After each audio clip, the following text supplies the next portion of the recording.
4 శాఖలుగా విభజించాడు ఆ నదిని. స్తోత్రం చేద్దాం. హల్లెలూయా. అందులో నదుల పేర్లన్నీ చక్కగా వ్రాసి ఉంటాయి ప్రియా దేవుని బిడ్డలారా. తర్వాత దేవుడు ఒక విషయం చెప్పాడు. 16వ వచనం చదవండి. మరియు దేవుడైన యెహోవా ఈ తోటలోనున్న ప్రతి వృక్ష ఫలములను నీవు నిరభద్రముగా తినవచ్చును, అయితే మంచి చెడ్డలు తెలుగునించు వృక్ష ఫలములను తినకూడదు. నీవు వాటిని తిను దినమున నిశ్చయముగా చచ్చదవని నరునికి ఆజ్ఞాపించాడండి. స్తోత్రం చేద్దాం. హల్లెలూయా. అయితే ఇవన్నీ చేసిన తర్వాత దేవుడు ఆదాముతో మాట్లాడుతున్నాడు. గుర్తుపెట్టుకోవాలి. స్తోత్రం చేద్దాం. హల్లెలూయా. దేవుడు ఆదాముతో మాట్లాడుతున్నాడు. ఆదాము దేవుని స్వరము వింటున్నాడు. ప్రియా దేవుని బిడ్డలారా, చక్కగా మాట్లాడుకుంటున్నారు. ఆదాముకి మొత్తం చక్కగా వివరించారు. ఈ వృక్ష ఫలములు ఆహారానికి మంచిది, ఇవన్నీ కూడా చక్కగా నీకోసమే నిర్మించాను కనుక చక్కగా వీటిని తిని భూమిని సేద్యపరుచుకుని జీవించు. అయితే మంచి చెట్టులు తెలుగు నుంచి చెట్టును మాత్రము నువ్వు తినద్దు, అది తిని దినమున నువ్వు నిశ్చయముగా ఖచ్చితంగా చచ్చెదవు అన్నాడు. ప్రియాదేవిని బిడ్డలారా, జాగ్రత్త గమనం చేసుకోవాలి. అంటే ఆ యొక్క పండు తినని దినమున, మంచి చెడ్డలు తెలుగునిచ్చు పండు తినను దినమున నిశ్చయముగా నువ్వు చచ్చెదవన్నాడు. అంటే ప్రియాదేవిని బిడ్డలారా, శారీరకంగా చచ్చిపోతాడా లేకపోతే ఆత్మీయంగా చనిపోతాడా అన్నటువంటి విషయాన్ని అక్కడ మనం స్పష్టంగా అర్థం చేసుకోవాలి. తర్వాత వచనాల్లో అర్థమైపోయింది ప్రియాదేవిని బిడ్డలారా. తర్వాత వచనంలో ఆ యొక్క ఆదామును ఆ యొక్క వేలుతూ ఉన్నప్పుడు, ఆ ఏదెను తోటలో ఉన్నప్పుడు ప్రియాదేవుని బిడ్డలారా, వెంటనే ఆ యొక్క జంతువులు వాటి క్రమాన్ని చూసి దేవుడు ఆదాముకి సాటి అయిన సహాయం చేయాలని చెప్పేసి ఆదాముకి ఏం చేశాడు? గాఢ నిద్ర కలుగజేసి అవ్వను ఆ యొక్క శరీరమును సాధాము నుంచి అవ్వను తీసి నిర్మించాడు. స్తోత్రం చేద్దాం. హల్లెలూయా. మొట్టమొదటే మనం 27వ వచనంలో చదువుకున్నాం కదా, అక్కడే మనిషిలోనే స్త్రీని పురుషుని గాని ఇద్దరుగా చేశాడు దేవుడు. గుర్తుపెట్టుకోవాలి. హల్లెలూయా. ఇద్దరుగా చేశాడు. అయితే సాయటైన సహాయం కోసం ఏం చేశాడంటే ఆదాముని గాఢ నిద్ర కలుగు చేసి ఏం చేశాడు? పక్కటి ఎముకలో నుంచి ఒక ఎముకను తీసి అవ్వను నిర్మించాడు. స్తోత్రం చేద్దాం. హల్లెలూయా. హల్లెలూయా. ఈ వాక్యం చదివే డాక్టర్లు ఏం చేశారు? ఈ వాక్యం చదివే డాక్టర్లు ఆపరేషన్లు మొదలు పెట్టారు. గుర్తుపెట్టుకోవాలి. హల్లెలూయా. మత్తు మంది ఇస్తారు కదా, ఆపరేషన్ చేసేటప్పుడు ఏమిస్తారు? మత్తు మంది ఇచ్చి ఆపరేషన్ చేస్తారు. అవునా కదా? ఈ వాక్యాలు చదివే, ఈ చరిత్ర చదివే గాఢ నిద్ర కలుగు చేసిన దేవుడు ఆ యొక్క శరీరములో నుంచి ప్రక్కటెముకను తీసి ఆ యొక్క గాయాన్ని మాంసముతో పూడ్చివేశాడు. గుర్తుపెట్టుకోవాలి. హల్లెలూయా.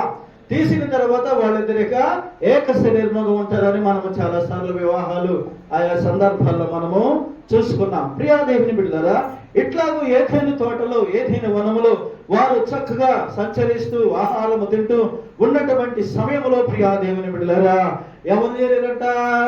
3వ వ్యక్తి ప్రవేశించింది. ఎవరు చేరారు చెప్పండి? 3వ వ్యక్తి ప్రవేశించింది. ప్రియాదేవిని బిడ్డలారా, ఒకసారి 3వ అధ్యాయం 1-2 వచనాలు చదువుకుందాం. చూడండి. దేవుడైన యెహోవా చేసిన సమస్త భూజంతువులలో సర్పము యుక్తగలై ఉండెనవు, అది ఆ స్త్రీతో. అంటే ఏంటి ప్రియాదేవిని బిడ్డలారా? ఆదాము లేనప్పుడల్లా ఈ యొక్క సర్పం ఏం చేస్తుంది? వచ్చి అవ్వతో సంభాషిస్తూ ఉన్నది. ప్రియాదేవిని బిడ్డలారా, గమనిస్తున్నారా?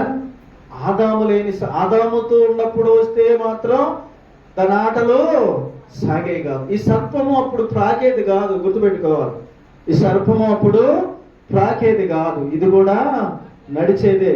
సర్పము కూడా నడిచేదే. కానీ జంతువులన్నింటిలో కల్లా ఇది జ్ఞానము గలది. స్తోత్రం చేద్దాం. హల్లెలూయా. అంటే ప్రియా దేవుని బిడ్డలైన సర్పము కూడా అంతకుముందు ప్రాకేది కాదు. అమ్మా గుర్తుపెట్టుకోవాలి, అది కూడా నడిచేదే.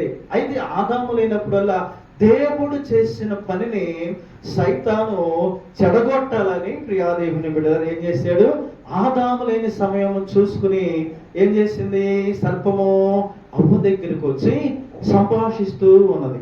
ఒకరోజు సంభాషించిందా ఏమా? ఒకరోజు సంభాషించిందా? 2 రోజులు సంభాషించిందా?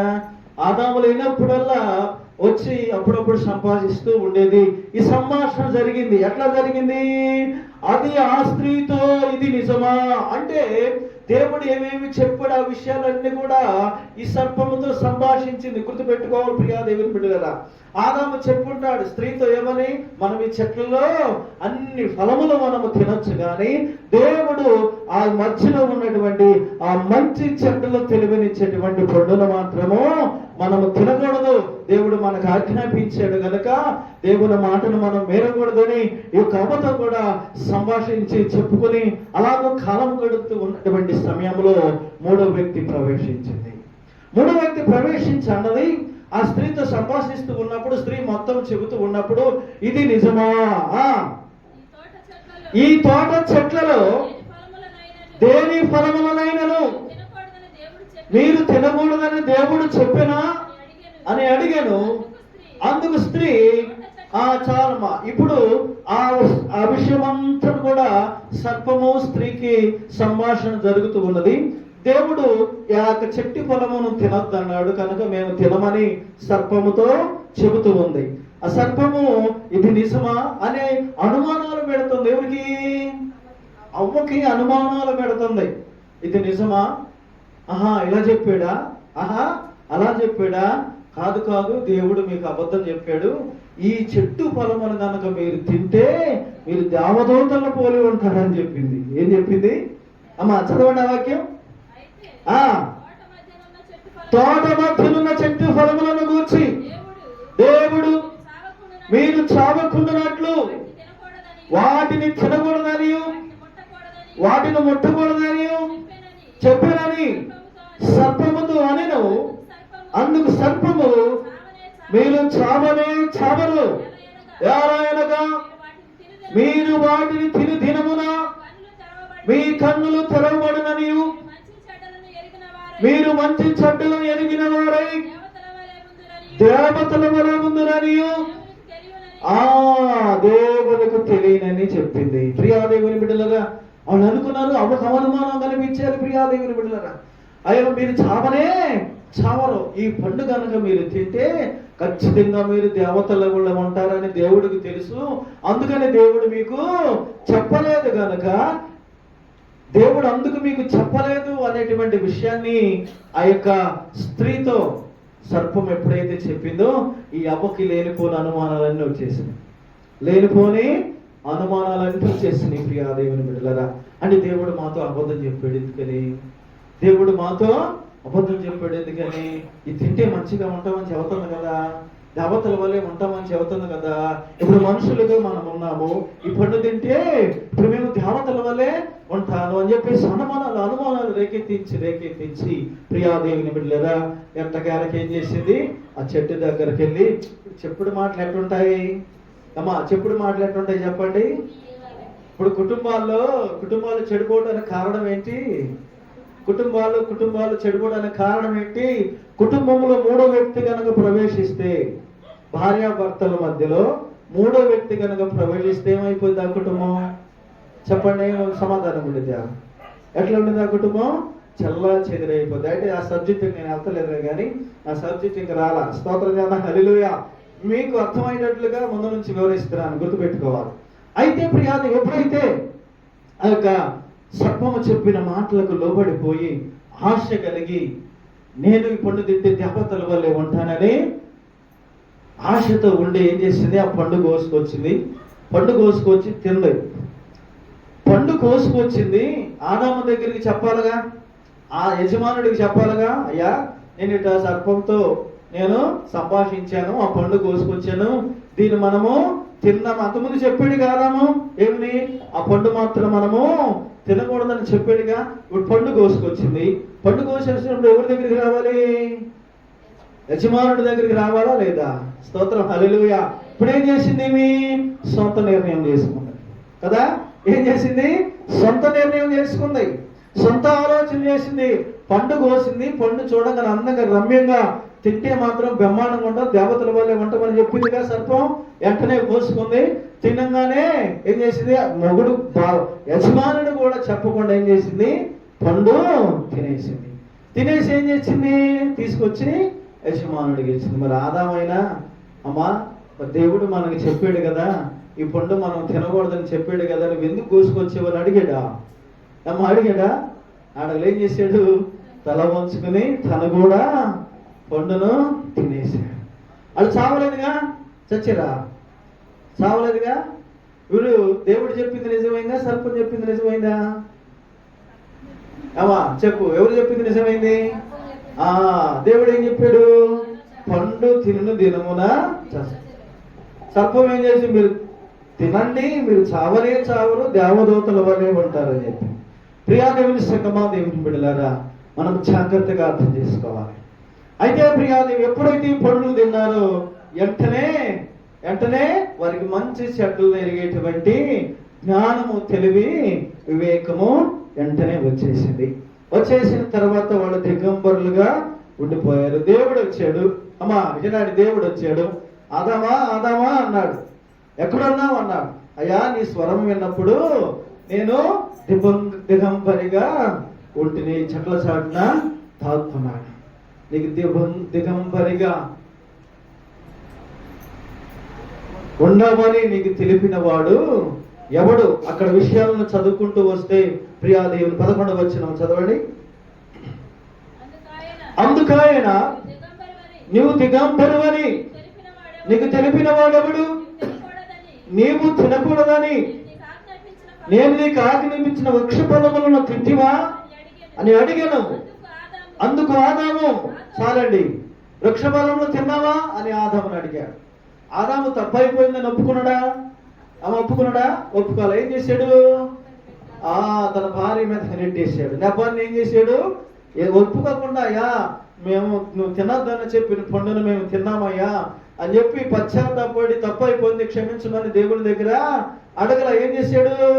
తన భార్య మీదకి నెట్టేశాడు. నువ్వు నాకు ఇచ్చేవే, సాటి అయిన సహాయంగా నాకు భార్యని ఇచ్చేవు కదా, ఆ భార్య మీదకి తోసేసాడు. ప్రియాదేవిని బిడ్డలారా, భార్యని పిలిచి అడిగాడు. భార్య ఆమె ఏం చెప్పింది?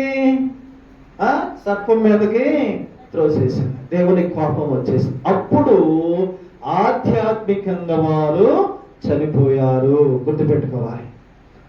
ఇప్పుడు పాపం చేశారు వాళ్ళు. ఏం పాపం చేశారు? దేవుడు చెయ్యొద్దన్న పనిని వారు చేశారు. అంటే ఆజ్ఞను అతిక్రమించారు. ఏమా ఏం చేశారు వాళ్ళు? ఆజ్ఞను అతిక్రమించారు కనుక పాపం వచ్చేసింది. పాపం వచ్చేసింది కనుక వారికి ఏమొచ్చేసింది? మరణం వచ్చేసింది.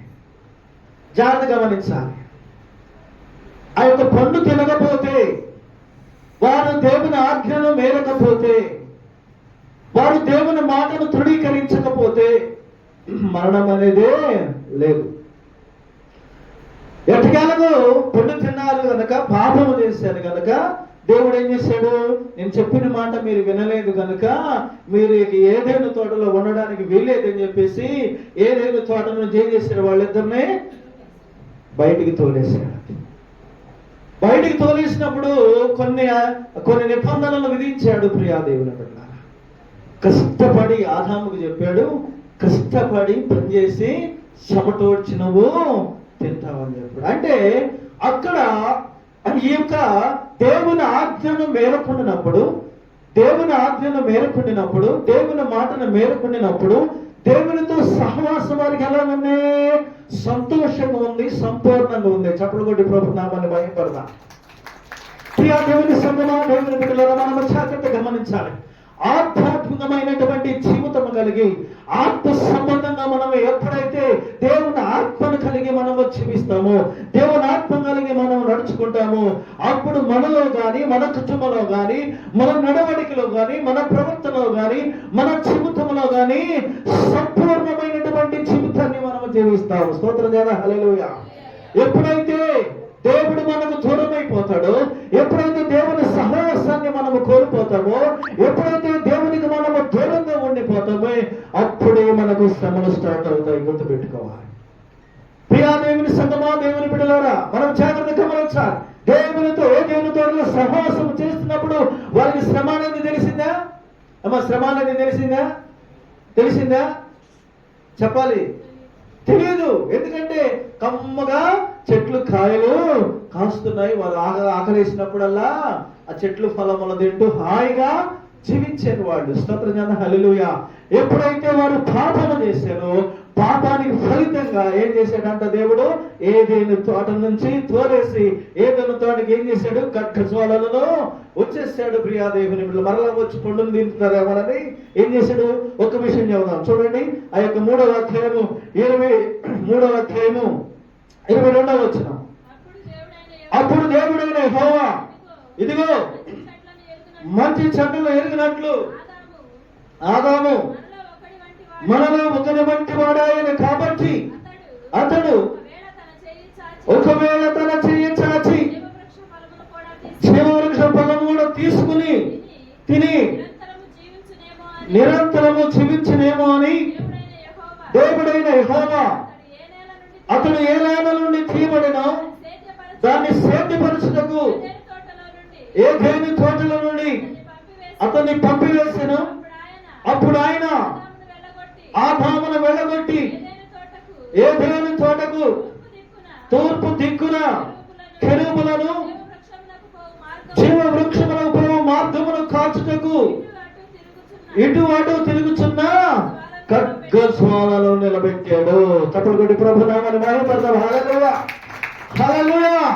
ప్రియా దేవుని సంగమా, దేవుని బిడ్డల విషయాన్ని మనము గమనము చేస్తే, ఎప్పుడైతే ఆదాము పాపము చేశాడో, అవ్వ పాపము చేసిందో, వెంటనే ప్రియాదేవుని బిడ్డ ఏదేని తోటలో నుండి వారిని తోలివేశాడు. ప్రియాదేవుని బిడ్డలుగా ఆదాముని నువ్వు చెమటోడ్చి కష్టపడి నువ్వు పంట పండించి భూమిని పండించి తింటామని చెప్పేసి ఆదాముకు చెప్పాడు.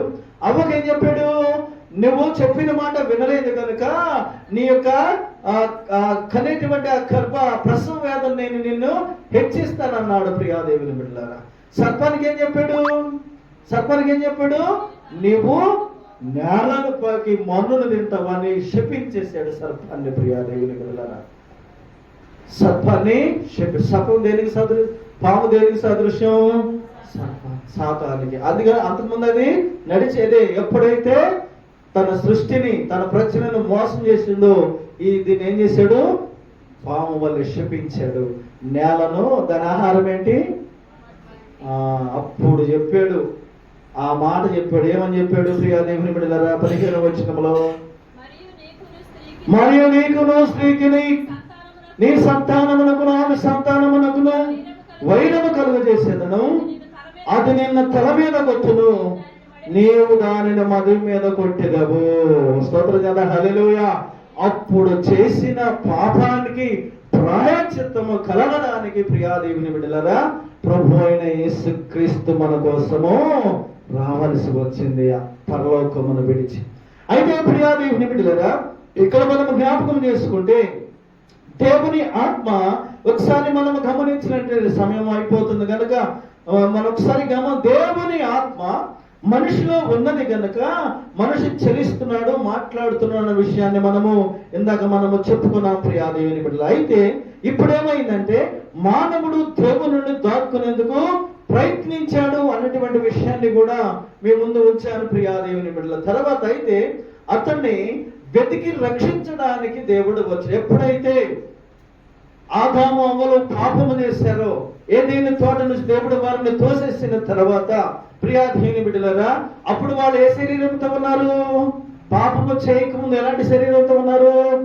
మహిమ శరీరంతో ఉన్నారు. గుర్తుపెట్టుకోవాలి. స్తోత్రం, హల్లెలూయా.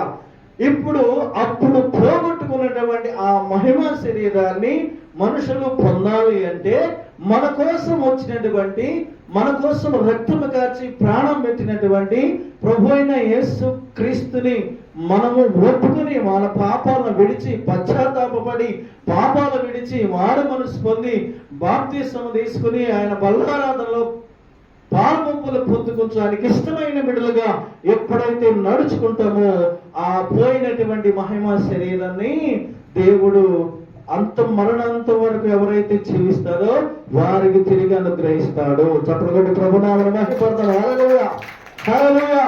అయితే ప్రియాదేవుని బిడ్డలారా, ఈ యొక్క అధ్యాయంలో కనిపించేటువంటి మొత్తాన్ని మనం ఒకసారి గమనం చేస్తే మనకు ఆ శక్తివంతుడైనటువంటి సృష్టికర్త, సృష్టిని సృష్టించినటువంటి భూమి ఆకాశములో సృష్టించినటువంటి సృష్టికర్త ఈ యొక్క యుగానికి వచ్చేసరికి ప్రేమమయుడిగా, కనికరము గల దేవుడుగా దర్శనమిచ్చాడు. స్తోత్రం చేద్దాం. హల్లెలూయా.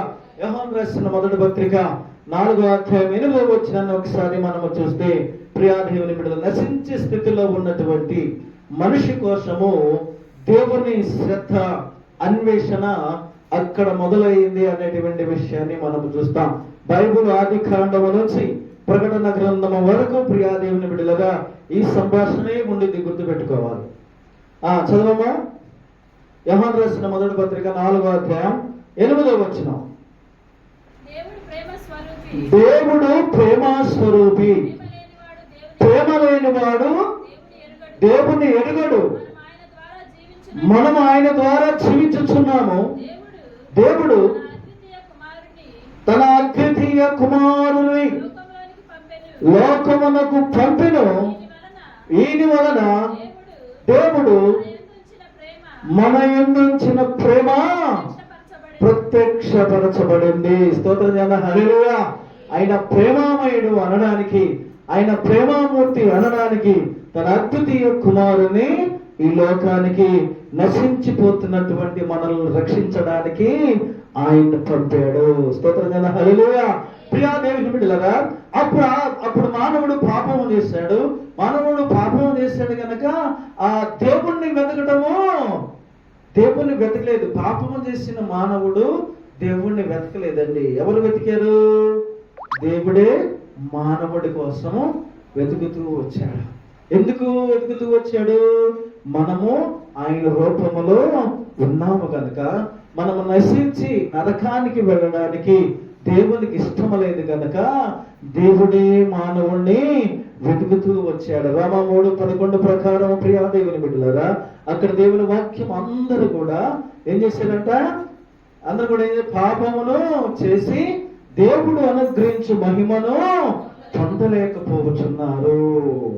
కనుక ప్రియ దేవుడు మానవుణ్ణి వెతుకుతూ వచ్చాడు. మానవుడు నేను పాపం చేసినయ్యా, నాకు దేవుడు కావాలని దేవుని దగ్గరికి రావట్లా. మానవుడు వస్తున్నాడా? ఏమా, నేను పాపిని, నేను దుర్మార్గుని, నేను దోషిని, నేను పాపము చేసిన వాడిని, నాకు ప్రాయశ్చిత్తము దేవుని దగ్గర ఉన్నది, నా పాపమును దేవుని ఎదుట ఒప్పుకుంటే దేవుడు నన్ను క్షమిస్తాడు, క్షమించి పరలోక రాజ్యానికి వారసులుగా చేస్తాడని మానవుడు తన తప్పును తాను తెలుసుకుని, తన పాపాన్ని తాను తెలుసుకుని, తన దోషాన్ని తాను తెలుసుకుని దేవుని దగ్గరికి రావట్లా, దేవుడిని వెతకతల్లా ప్రియా దేవుడు. కానీ దేవుడు ఏం చేస్తున్నాడు? కనికరమ గలవాడు గనక, ప్రేమ గలవాడు గనక, జాలి గలవాడు గనక ఏం చేశాడంట? లోకసువార్త 19:10 ప్రకారం ఏం చేశాడు? లోకసువార్త 19:10 ప్రకారం ఏం చేశాడు? నశించిన దానిని వెతికి రక్షించడానికి మనుష్య కుమారుడు ఈ లోకానికి వచ్చి, నశించేటువంటి స్థితిలో ప్రియాది ఆది ఖండములో మనము చూస్తున్నాం. 5, 6, 7, 8 వచనాలు మనము చూస్తూ ఉంటే ప్రియా దేవుని బిడ్డలారా, మనుషుల యొక్క జీవితం, మనుషుల యొక్క పరిస్థితి, మనుషుల యొక్క హృదయము, మనుషుల యొక్క మనసు దేవుని దృష్టికి ఎలా ఉందంట? ఏమా, అంత కూడా చెడ్డదిగా ఉన్నది కదా. నోహాన్ని జ్ఞాపకం చేసుకున్నప్పుడు వీళ్ళందరూ వీళ్ళు నరులు చేసినందుకంట దేవుడు ఏం చేశాడు? సంతాపపడ్డాడు. చూడండి ప్రియా దేవుని బిడ్డలారా, కనుక వారి భీష్యము పాపముతో ఉన్న కనుక ఎట్టైన వారిని ఏం చేయాలి? వెతికి రక్షించాలని మనుష్య కుమారుడుగా ఈ లోకానికి వచ్చి, ఇప్పుడు దేవుని ఆత్మను ఎవరికి ఇచ్చాడు? చెప్పాలమ్మా. దేవుని ఆత్మను ఎవరికి ఇచ్చాడు? మనుషుడికి ఇచ్చాడు. సామెతల గ్రంథం 20:27 ప్రకారము ఒకసారి చదవండి. దేవుని ఆత్మ మనకు ఎలాంటిదంట? దేవుని ఆత్మ మనకు ఎలాంటిది? స్తోత్రం చేద్దాం. హల్లెలూయా. సామెతల గ్రంథం 20:27 ప్రకారము నరుని ఆత్మ యెహోవా పెట్టిన దీపము. స్తోత్రం చేద్దాం. హల్లెలూయా. నరుని ఆత్మ యెహోవా పెట్టిన దీపము. ఇక్కడ ఎవరున్నారు? మన హృదయంలో ఎవరున్నారు? ఈ ఆత్మ పని చేస్తుంది. దేవుని ఆత్మ మనలో ఉన్నది. ఈ దేవుని ఆత్మ మనలో ఉన్నప్పుడు మనం ఏం చేయకూడదు? పాపం అనేది చేయకూడదు. గుర్తుపెట్టుకోవాలి. ప్రియాదేవుని బిడ్డలారా, ఇంకా మనం చెప్పుకుంటూ పోదాం. చాలా టైం అయిపోతుంది కనుక రేపు శనివారం మిగతా వచనాలు మనం చదువుకుందాం. మిగతా విషయాలు మనం చెప్పుకుందాం. కనుక దేవుడు మన శరీరములో ఏముంచాడంట? దేవుని ఆత్మ ఉంచదు కనుక ఆత్మ మనకు ఎలాంటిది? దీపము లాంటిది. దీపం ఎలా ఉండేది? వెలుగునిచ్చింది. ఇప్పుడు మనమందరం ఏం చేయాలి? దేవుడిని తెలుసుకున్న బిడ్డలు మనమందరం ఏం చేయాలి? వెలుగుతూ ఉండాలి. స్తోత్రం. చెప్పలు కొట్టి మనం దేవుని నామాన్ని మహిమపడతాము. హల్లెలూయా. మరి మనం వెలుగుతూ ఉన్నామా? మనం వెలుగుతూ ఉన్నామా? ఆరిపోతూ ఉన్నామా? ఏమా వెలుగుతూ ఉన్నామా? దేవుని ఆత్మ చేత ఆరిపోతూ ఉన్నామా? దిగజారిపోతున్నామా? విశ్వాసంలో బలహీనమైపోతున్నామా? ఆధ్యాత్మికంగా సన్నగిల్లిపోతున్నామా? లోకము చూసి, లోక ఆశలు చూసి, లోక పాపము చూసి, లోకం మీద ఆశ కలిగి లోకాన్ని ఏమన్నాడు? ఇది ఒక రంగుల వలయం అన్నాడు కదా. ఇది ఒక రంగుల వలయములో చిక్కుకుపోయి యేసు ప్రభునందు విశ్వాసం ఉంచి, యేసు ప్రభునందు నమ్మిక ఉంచి, మారు మనసు పొంది, బాప్తీసం తీసుకుని బలారాధనలో పాలుపొమ్ములు పొందు ఈ రంగుల వలయములో చిక్కుబడిపోయి దేవుణ్ణి మర్చిపోయి, దేవుని సహవాసాన్ని మర్చిపోయి, దేవునికి దూరంగా ఉండి శాపాన్ని కొని తెచ్చుకుంటున్నారు. ఏం తెచ్చుకుంటున్నారు? శాపాన్ని కొని తెచ్చుకుంటున్నారు. నీ జీవితంలో, నీ కుటుంబంలో నీకు సమస్యలు ఎందుకు వస్తున్నాయి? నీకు ఇబ్బందులు ఎందుకు వస్తున్నాయి? ఏమా సమస్యలు ఎందుకు వస్తున్నాయి? నీకు ఇబ్బందులు ఎందుకు వస్తున్నాయి? ఎందుకు నీ కుటుంబంలో సమాధానం లేకుండా పోతుంది? ప్రియా దేవుని ఒకసారి దేవునికి నువ్వు దూరం అయిపోయా, దేవుని సహవాసం కలిగి నువ్వు జీవిస్తలేదా? నీ ఆత్మ ఆరిపోయింది. ఈ ఆత్మ ఆరిపోయింది, సన్నగిల్లిపోయా. ప్రియా దేవుని బిడ్డలారా, గుర్తుపెట్టుకోవాలి. మనము దేవుని కలిగి నడుచుకోవాలి, దేవుని కలిగి మనం జీవించాలి. మిగతా విషయాలు రేపు శనివారం మనము చెప్పుకుందాం. కనుక మనము దేవునికి ఇష్టలైన బిడ్డలుగా, నమ్మకమైన బిడ్డలుగా ఉన్నాం. అట్టి కృప దేవుడు మనకందరికి అనుగ్రహించునుగాక. దేవుడు చిన్న మాటలు దీవించి ఆశీర్వదించునుగాక. ప్రార్థన చేసుకుందాం. 2 నిమిషాలు అందరూ కూడా తలలు వంచండి. ప్రార్థన చేసుకుందాం. 2 నిమిషాలు అందరూ కూడా తలలు వంచాలి. విన్న వాక్యాన్ని బట్టి ఒక 5 నిమిషాలు అందరూ కూడా ప్రార్థన చేయాలమ్మా. అందరూ కూడా తలలు వంచండి. హల్లెలూయా, హల్లెలూయా, హల్లెలూయా, హల్లెలూయా, హల్లెలూయా. విన్న వాక్యాన్ని బట్టి హల్లెలూయా, హల్లెలూయా. దేవానికి వందనాలు, స్తుతులు.